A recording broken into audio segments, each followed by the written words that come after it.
যে জায়গাটায় এই মুহূর্তে আমি দাঁড়িয়ে আছি, এই জায়গাটা হচ্ছে আমেরিকার নিউ ইয়র্কের সবচেয়ে প্রাণকেন্দ্র, যেটাকে বলে ম্যানহাটনের টাইম স্কোয়ার এরিয়া।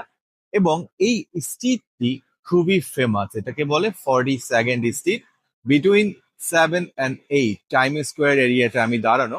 আমার পিছনে ওই যে দেখা যাচ্ছে ওটাকে বলে মাদাম তুসো। ওটা হচ্ছে অনেক বড় একটা মিউজিয়াম। যেমন অনেকবার তোমরা শুনেছো না যে ওয়ার্ল্ডের বড় বড় অ্যাক্টর অ্যাক্ট্রেস তাদের মূর্তিগুলো সাজানো থাকে, যেটাকে বলে মাদাম তুসো। আমেরিকায়, লন্ডনে, বিভিন্ন বড় বড় দেশে এই মিউজিয়ামটা থাকে।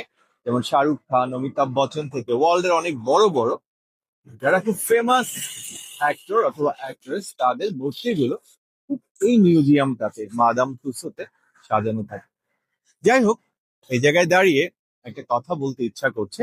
আমার সামনেই পড়ছে হ্যারি পটার। হ্যারি পটার শুনেছো তো, একটা মুভির নাম। থিয়েটারটা, এখানে হ্যারি পটার শোটা হয় ওপাশে। ক্যামেরা ঘোরাতে পারছি না, এই কারণে দেখাতে পারছি না। একটা কথা বলে শেষ করি। জীবনে প্রতিটা মানুষের বড় হওয়ার প্রয়োজন আছে। তুমিও বড় হও। যত বড় হতে পারো জীবনে, যত উঁচুতে উঠতে পারো জীবনে, যত পজিশন মেক করতে পারো জীবনে, করো।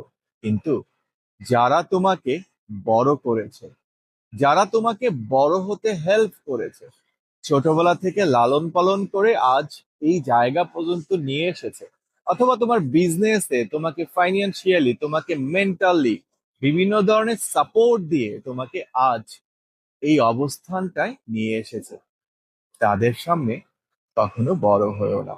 হোক সেটা তোমার বাবা মা, ভাই বোন, আত্মীয় স্বজন, অথবা যারা তোমাকে সাপোর্ট করে এই পজিশনে নিয়ে এসেছে, তাদের সামনে কখনো বড় হয়েও না। বড় লোকই ভাবটাও দেখিও না, তবে জীবনে অনেক দূরে যেতে পারবে। ভালো থেকো সবাই। বাই। Love you.